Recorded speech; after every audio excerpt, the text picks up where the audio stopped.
اب آیت نمبر 75 سے اللہ تبارک و تعالیٰ درمیان میں مسلمانوں سے خطاب فرما رہے ہیں، اور ان مسلمانوں سے جو یہ چاہتے تھے کہ یہودی اسلام لے آئیں اور اسلام کی مخالفت سے دستبردار ہو جائیں، ان سے خطاب کرتے ہوئے اللہ تبارک و تعالیٰ آگے کی آیات ارشاد فرما رہے ہیں۔ میں ان کی تلاوت کرتا ہوں اور اس کے بعد ان کا ترجمہ اور پھر تھوڑی سی تشریح۔ اعوذ باللہ من الشیطان الرجیم، بسم اللہ الرحمن الرحیم۔ افتطمعون ان یؤمنوا لکم وقد کان فریق منہم یسمعون کلام اللہ ثم یحرفونہ من بعد ما عقلوہ وہم یعلمون۔ وَإِذَا لَقُوا الَّذِينَ آمَنُوا قَالُوا آمَنَّا وَإِذَا خَلَا بَعْضُهُمْ إِلَى بَعْضٍ قَالُوا أَتُحَدِّثُونَهُمْ بِمَا فَتَحَ اللَّهُ عَلَيْكُمْ لِيُحَاجُّوكُمْ بِهِ عِندَ رَبِّكُمْ أَفَلَا تَعْقِلُونَ۔ اولا يعلمون ان اللہ يعلم ما يسرون وما يعلنون ومنهم امیون لا يعلمون الكتاب الا امانی وانهم الا يظنون۔ فویل للذین یکتبون الكتاب بأیدیہم ثم یقولون هذا من عند اللہ لیشتروا به ثمنا قلیلا وَوَيْلٌ لَّهُم مِّمَّا كَتَبَتْ أَيْدِيهِمْ وَوَيْلٌ لَّهُم مِّمَّا يَكْسِبُونَ۔ وَقَالُوا لَن تَمَسَّنَا النَّارُ إِلَّا أَيَّامًا مَّعْدُودَةً قُلْ أَتَّخَذْتُمْ عِندَ اللَّهِ عَهْدًا فَلَن يُخْلِفَ اللَّهُ عَهْدَهُ أَمْ تَقُولُونَ عَلَى اللَّهِ مَا لَا تَعْلَمُونَ۔ بلى من كسب سيئة وأحاطت به خطيئته فأولئك أصحاب النار هم فيها خالدون۔ والذين آمنوا وعملوا الصالحات أولئك أصحاب الجنة هم فيها خالدون۔ ان آیات کا ترجمہ یہ ہے کہ مسلمانوں، کیا اب بھی تمہیں یہ لالچ ہے کہ یہ لوگ تمہارے کہنے سے ایمان لے آئیں گے؟ حالانکہ ان میں سے ایک گروہ کے لوگ اللہ کا کلام سنتے تھے، پھر اس کو اچھی طرح سمجھنے کے بعد بھی جانتے بوجھتے اس میں تحریف کر ڈالتے تھے، اور جب یہ لوگ ان مسلمانوں سے ملتے ہیں جو پہلے ایمان لا چکے ہیں تو زبان سے کہہ دیتے ہیں کہ ہم بھی ایمان لے آئے ہیں، اور جب یہ ایک دوسرے کے ساتھ تنہائی میں جاتے ہیں تو آپس میں ایک دوسرے سے کہتے ہیں کہ کیا تم ان مسلمانوں کو وہ باتیں بتاتے ہو جو اللہ تبارک و تعالیٰ نے تم پر کھولی ہیں، تاکہ یہ مسلمان تمہارے پروردگار کے پاس جا کر انہیں تمہارے خلاف دلیل کے طور پر پیش کریں؟ کیا تمہیں اتنی بھی عقل نہیں؟ کیا یہ لوگ جو ایسی باتیں کرتے ہیں یہ نہیں جانتے کہ اللہ کو ان ساری باتوں کا خوب علم ہے جو وہ چھپاتے ہیں اور جو وہ ظاہر کرتے ہیں؟ اور ان میں سے کچھ لوگ ان پڑھ ہیں جو کتاب یعنی تورات کا علم تو رکھتے نہیں، البتہ کچھ آرزوئیں پکائے بیٹھے ہیں، اور ان کا کام بس یہ ہے کہ وہم و گمان باندھتے رہتے ہیں۔ لہذا تباہی ہے ان لوگوں کی جو اپنے ہاتھوں سے کتاب لکھتے ہیں، پھر لوگوں سے کہتے ہیں کہ یہ اللہ کی طرف سے ہے تاکہ اس کے ذریعے تھوڑی سی آمدنی کما لیں۔ پس تباہی ہے ان لوگوں پر اس تحریر کی وجہ سے بھی جو ان کے ہاتھوں نے لکھی، اور تباہی ہے ان پر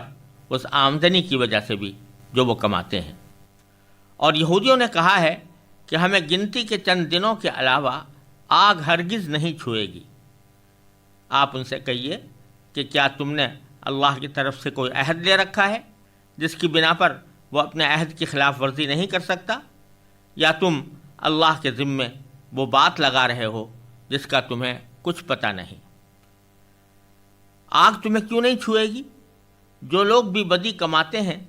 اور ان کی بدی انہیں گھیر لیتی ہے تو ایسے ہی لوگ دوزخ کے باسی ہیں، وہ ہمیشہ اس میں رہیں گے۔ اور جو لوگ ایمان لاتے ہیں اور نیک عمل کرتے ہیں تو وہ جنت کے باسی ہیں، وہ ہمیشہ اس میں رہیں گے۔ ان آیات کریمہ میں بنی اسرائیل کی نافرمانیوں اور بدعملیوں کا ذکر کرنے کے درمیان مسلمانوں سے خطاب کیا گیا ہے، کیونکہ مسلمان جب یہودیوں کو دیکھتے تھے اور ان کی سرکشیوں کا اپنی آنکھوں سے نظارہ کرتے تھے تو ان کے دل میں یہ تڑپ پیدا ہوتی تھی کہ یہ لوگ کسی طرح اسلام لے آئیں۔ اسی طرح بعض حضرات مسلمانوں میں سے ایسے تھے کہ جو ان کے ظاہری محبت کے مظاہروں سے بعض اوقات فریب کھانے لگے، یعنی جب کبھی بعض یہودی آ کر گول مول الفاظ میں اس بات کا اظہار کرتے تھے کہ ہم بھی ایمان لائے ہوئے ہیں، تو مسلمانوں کے دل میں یہ لالچ پیدا ہو جاتا تھا، یہ خیال پیدا ہو جاتا تھا کہ شاید یہ لوگ سچے ہوں اور ایمان لے آئیں۔ تو اللہ تبارک و تعالی یہاں ان آیات میں مسلمانوں کو متنبہ کرنا چاہتے ہیں کہ ایک تو تم لوگوں کو ان کے ایمان لانے پر اتنا زیادہ افسوس نہ کرنا چاہیے کیونکہ ان کی سرشت ہی ایسی ہے، اور دوسری طرف ان کے ظاہری الفاظ سے دھوکہ نہیں کھانا چاہیے، اور یہ نہ سمجھنا چاہیے کہ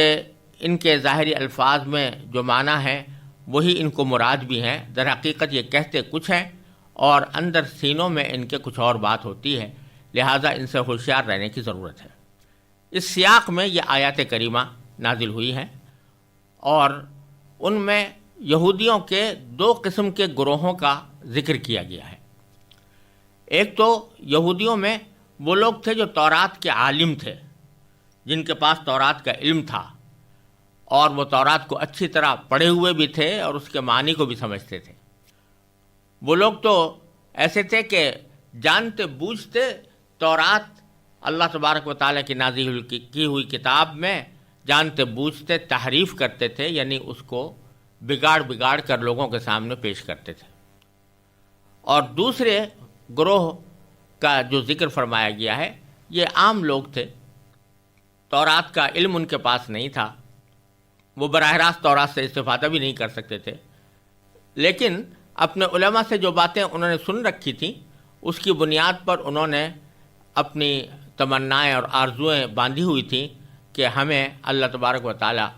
آخرت میں جنت عطا فرمائیں گے اور ہمیں آگ یا تو چھوئے گی ہی نہیں، یا اگر چھوئے گی تو چند دنوں کے لیے چھوئے گی اور اس کے بعد پھر ہمیں ہمیشہ جنت میں رہنا ہوگا۔ تو اس سیاق میں اللہ تبارک و تعالیٰ فرما رہے ہیں مسلمانوں سے کہ افتطمعون ان یؤمنوا لکم، مسلمانوں کیا اب بھی تمہیں یہ لالچ ہے کہ یہ لوگ تمہارے کہنے سے ایمان لے آئیں گے؟ وقد کان فریق منہم یسمعون کلام اللہ، حالانکہ ان میں سے ایک گروہ کے لوگ اللہ کا کلام سنتے تھے، ثم یحرفونہ، پھر اس میں اچھی طرح سمجھنے کے بعد اس میں تحریف کرتے تھے، من بعد ما عقلوہ، بعد اس کے کہ وہ اس کو سمجھ چکے تھے، وہم یعلمون، اور یہ تحریف کا ارتکاب وہ جان بوجھ کر کرتے تھے۔ یعنی فرمایا جا رہا ہے کہ اللہ تبارک و تعالیٰ تمہیں بتانا چاہتے ہیں کہ یہ لوگ ایسے ہیں کہ ایسا نہیں ہے کہ کسی نادانی کی وجہ سے گمراہی میں پڑ گئے ہوں، جہالت کی وجہ سے گمراہی میں پڑ گئے ہوں،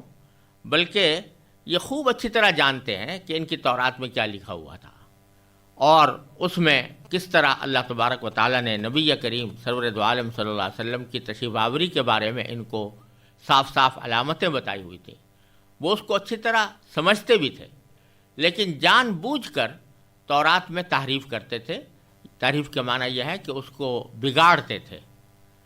اور بگاڑنے کی دو صورتیں ہوتی ہیں، ایک تو یہ کہ وہ الفاظ ہی میں تبدیلی کر دیں، جو تورات کے اندر اللہ تعالیٰ نے الفاظ نازل کیے تھے ان کو بدل دیں، اور دوسرے معنی تعریف کے یہ ہوتے ہیں کہ الفاظ تو اگرچہ وہی برقرار رہیں لیکن اس کی تعویل ایسی کریں یا اس کے معنی ایسے بیان کریں جو حقیقت کے خلاف ہو۔ پہلی قسم کی تحریف کو تحریف لفظی کہا جاتا ہے اور دوسری قسم کی تحریف کو تحریف معنوی کہتے ہیں، اور اہل کتاب نے اپنی کتابوں میں دونوں قسم کی تعریفیں کی ہیں اور اس کے ثبوت موجود ہیں، اور اس کی تفصیل حضرت مولانا رحمۃ اللہ صاحب کیرانوی رحمۃ اللہ علیہ نے اپنی کتاب اظہار الحق میں بہت وضاحت کے ساتھ اور بڑے مضبوط دلائل کے ساتھ بیان فرمائی ہے۔ اس کتاب کا اردو ترجمہ بائبل سے قرآن تک کے نام سے میری تحقیق اور تشریح کے ساتھ شائع ہو چکا ہے۔ جن حضرات کو یہ بات معلوم کرنی ہو وہ اس کی طرف رجوع کر سکتے ہیں۔ اللہ تبارک و تعالیٰ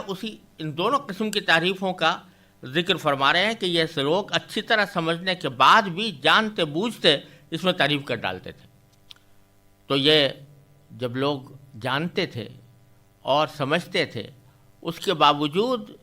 محض اپنی ذاتی خواہشات کی بنا پر یا حسد کی بنا پر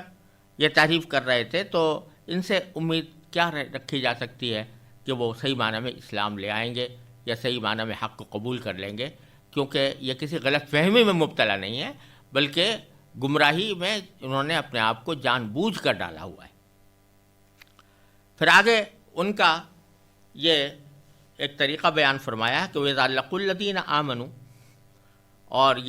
جب یہ لوگ ان مسلمانوں سے ملتے ہیں جو پہلے ایمان لا چکے ہیں، تو قالو، تو وہ یہ زبان سے کہہ دیتے ہیں کہ آمنا، یعنی ہم بھی ایمان لے آئے ہیں۔ اب ان میں دو احتمال ہیں۔ ایک تو یہ کہ یہ ذکر ہو رہا ہے یہودیوں میں سے ان لوگوں کا جو منافق بھی تھے،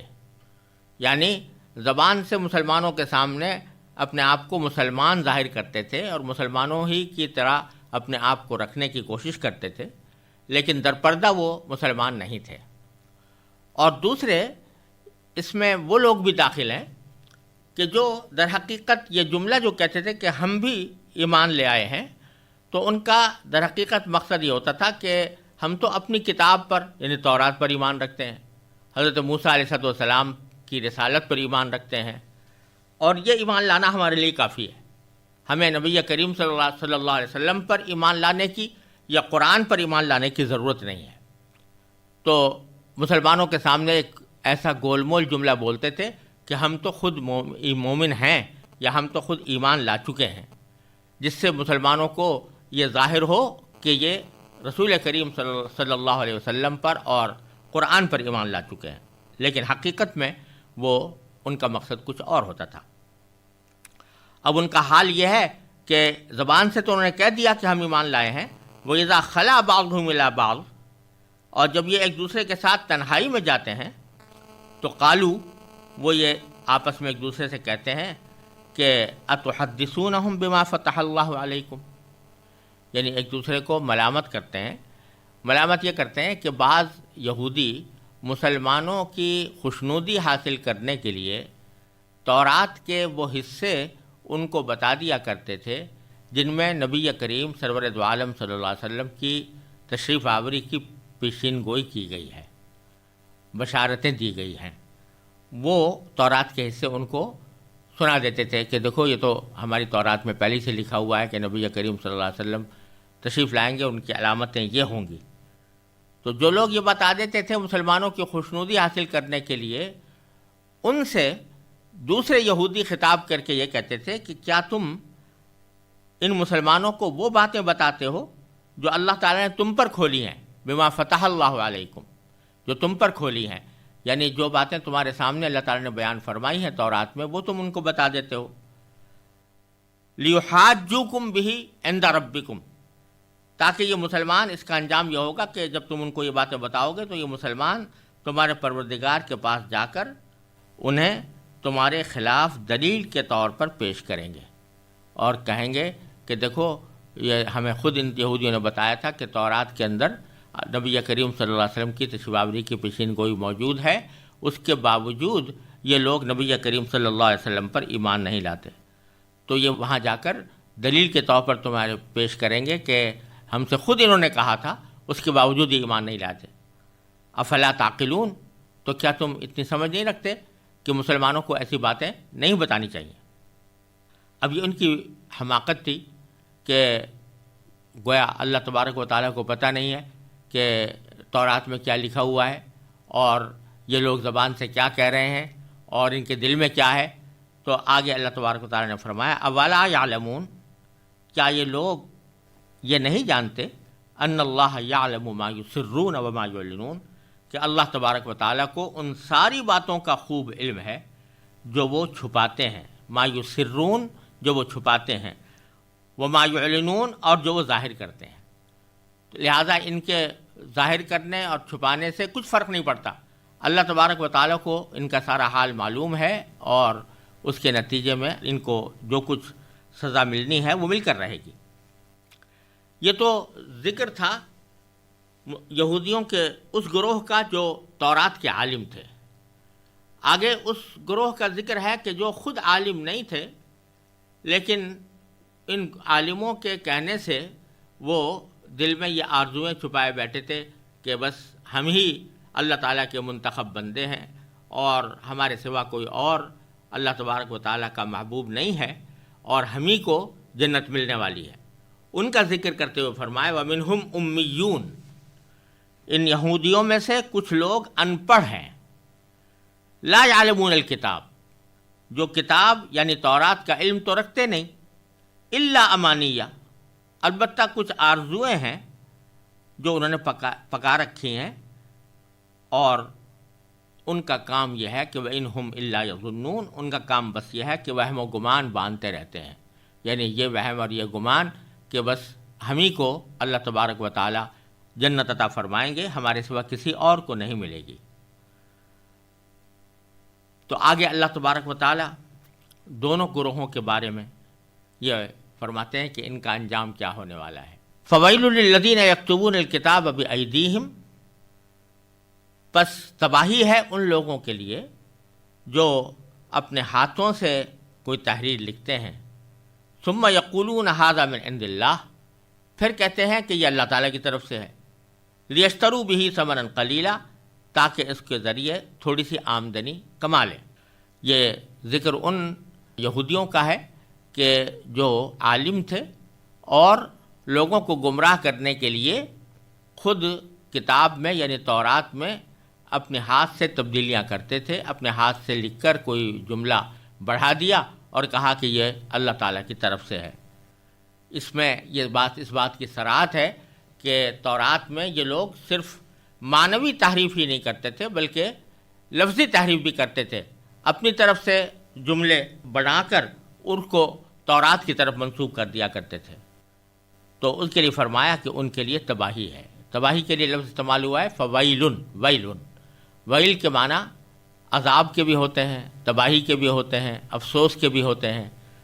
تو یہاں ان پر افسوس کا اظہار کیا جا رہا ہے ان کے اس عمل پر، اور ان کا انجام بتایا جا رہا ہے کہ ان کو بہت سخت عذاب ہوگا اور تباہی ہوگی۔ پھر آگے فرمایا فویل لہم مما کتبت ایدیہم وویل لہم مما یکسبون، تباہی ہے ان کے لیے اس تحریر کی وجہ سے بھی جو ان کے ہاتھوں نے لکھی ہے، اور وویل لہم مما یکسبون، اور تباہی ہے ان پر اس آمدنی کی وجہ سے بھی جو وہ کماتے ہیں۔ یعنی ایک تو قرآن کریم یا اللہ تعالیٰ کی کسی کتاب کے اندر کوئی ادنا تبدیلی جان بوجھ کر کرنا، یہ بذات خود ایک بہت بڑا عظیم گناہ ہے جس کا نتیجہ بہت بڑی تباہی کی صورت میں نکلنے والا ہے۔ تو یہ تورات کے اندر جو جانتے بوجھتے تبدیلی کرتے ہیں تو ایک تو تباہی ان کے لیے اس وجہ سے ہے، دوسرے یہ کہ اس تبدیلی کے نتیجے میں وہ آمدنی کماتے ہیں، یعنی رشوت لے کر بعض اوقات تورات میں تبدیلیاں کرتے ہیں اور اس کی وجہ سے ناجائز آمدنی کماتے ہیں۔ تو ناجائز آمدنی کا کمانا یہ بذات خود ایک بہت بڑا جرم ہے، اور یہ بھی ان کو تباہی کی طرف لے جانے والا ہے۔ اور آگے پھر اللہ تبارک و تعالیٰ نے اس چیز کی وضاحت فرمائی ہے کہ جو پیچھے کہا گیا تھا کہ انہوں نے تورات کو ایک آرزو باندھنے کا ذریعہ بنا رکھا ہے، انہوں نے آرزویں باندھ رکھی ہیں۔ یہ ان لوگوں کا ذکر ہے کہ جو کتاب کا علم تو رکھتے نہیں تھے، لیکن انہوں نے اپنے علماء کے کہنے کی وجہ سے کچھ تمنائیں باندھی ہوئی تھیں، آرزویں باندھی ہوئی تھیں۔ تو وہ آرزویں کیا تھیں اس کا ذکر اگلی آیت میں فرمایا وَقَالُوا لَن تَمَسَّنَا النَّارُ إِلَّا أَيَّامًا مَّعْدُودَةً، انہوں نے یہ بات کہی ہے کہ ہمیں گنتی کے چند دنوں کے علاوہ آگ ہرگز نہیں چھوئے گی۔ مطلب کہنے کا یہ ہے کہ ہم تو اللہ تعالیٰ کے محبوب بندے ہیں، لاڈلے بیٹے ہیں اللہ تبارک و تعالیٰ کے، لہٰذا ہم دنیا میں کچھ بھی کرتے رہیں تو اول تو ہم جہنم میں جائیں گے نہیں، اور اگر بہت ہی بدعمالیاں ہوئیں اور اس کی وجہ سے اللہ تبارک و تعالیٰ نے ہمیں دوزخ میں داخل کیا تو بھی کچھ دن وہاں رہیں گے، اور اس کے بعد پھر ہم ہمیشہ ہمیشہ جنت کے باسی بن جائیں گے۔ یہ آرزویں انہوں نے باندھ رکھی تھیں۔ تو اللہ تعالیٰ اس پر تبصرہ کرتے ہوئے فرماتے ہیں، قل، نبی کریم صلی اللہ علیہ وسلم سے خطاب ہے کہ آپ ان سے کہہ دیجئے، اتخذتم عند اللہ عہدا، کہ کیا تم نے اللہ تعالیٰ کی طرف سے کوئی عہد لے رکھا ہے، فلن یخلف اللہ عہدہ، جس کی بنا پر وہ اپنے عہد کی خلاف ورزی نہیں کر سکتا۔ کیا اللہ تعالیٰ نے کوئی تم سے یہ وعدہ کیا ہے، کوئی عہد دیا ہے کہ ہم تمہیں کبھی بھی دوزخ میں داخل نہیں کریں گے اور ہمیشہ ہمیشہ جنت میں رکھیں گے؟ کیا ایسا کوئی عہد ہے؟ ظاہر ہے کہ ایسا کوئی عہد موجود نہیں تھا۔ یا ام تقولون علی اللہ ما لا تعلمون، یا پھر تم اللہ تعالیٰ کے ذمے وہ بات لگا رہے ہو جس کا تمہیں کچھ پتہ نہیں۔ اب آگے حقیقت اللہ تعالیٰ بیان فرماتے ہیں، بلا، تم جو کہہ رہے ہو کہ ہمیں آگ نہیں چھوئے گی مگر چند دنوں کے لیے، تو کیوں نہیں چھوئے گی؟ من کسب سیئۃ، اللہ تعالیٰ کا عدل و انصاف کا قانون یہ ہے کہ جو لوگ بھی بدی کماتے ہیں، جو لوگ بھی کوئی برائی کماتے ہیں، وَأَحَاطَتْ بِهِ خَطِیئَتُهُ، اور ان کی بدی انہیں گھیر لیتی ہے۔ کیا معنی کہ ایک تو بدی آدمی اس طرح بھی کرتا ہے کہ ایمان تو لے آیا ہے اور مومن ہونے کے لیے جو شرائط ہیں اس نے پوری کر دی ہیں، پھر بھی اس سے کوئی غلطی ہو گئی تو یہ بدی تو بے شک ہوئی، لیکن بدی نے اسے گھیرا نہیں۔ لیکن ایک صورت یہ ہے کہ آدمی اللہ تعالیٰ کے اوپر یا اللہ تعالیٰ کی کتاب پر یا اللہ تعالیٰ کے رسولوں پر یا ضروری معتقدات پر ایمان نہ لائے اور اس سے انکار کرے، کفر کا راستہ اختیار کرے، تو اس وقت بدی اس کو گھیر لیتی ہے۔ بدی کے گھیرنے کا مطلب یہ ہے کہ اب وہ پورا بدی کا پلندہ بن گیا۔ تو جس کو بدی گھیر لیتی ہے فَأُولَئِكَ أَصْحَابُ النَّارِ، تو ایسے لوگ ہی دوزخ کے باسی ہیں۔ دوزخ کے باسی ہیں یعنی دوزخ کے رہنے والے ہیں۔ ہم فیہا خالدون،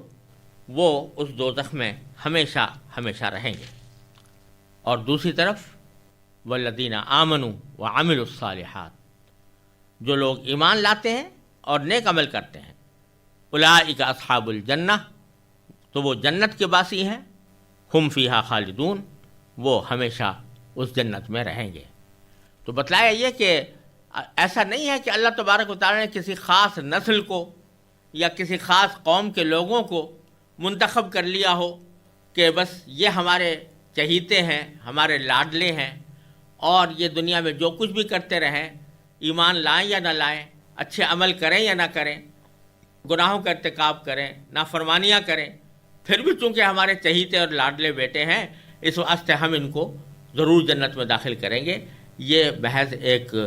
گمان ہے، محض ایک آرزو ہے، حقیقت سے اس کا کوئی تعلق نہیں۔ اللہ تعالیٰ کا قانون یہ ہے کہ آدمی کسی بھی رنگ و نسل سے تعلق رکھتا ہو، کسی قوم سے تعلق رکھتا ہو، اصل دار و مدار اس کے عقیدے اور اس کے عمل کا ہے۔ اگر اس کا عقیدہ درست ہے اور عمل صحیح ہے تو وہ انشاءاللہ جنت میں جائے گا، اور اگر اس کے عقیدے میں خرابی ہے اور وہ ایمان کے تقاضوں کو پورا نہیں کرتا تو وہ جہنمی اور دوزخی ہے۔ اور اگر کوئی شخص ایمان تو لے آیا ہے اور پھر کسی بدی کا ارتکاب کرتا ہے تو اس بدی کے ارتکاب کی حد تک اس کو سزا ملے گی، لیکن وہ ہمیشہ جہنم میں نہیں رہے گا۔ یہ اللہ تعالیٰ کا قانون ہے، اور اسی قانون کا اللہ تعالیٰ نے ان آیات میں ذکر فرمایا ہے۔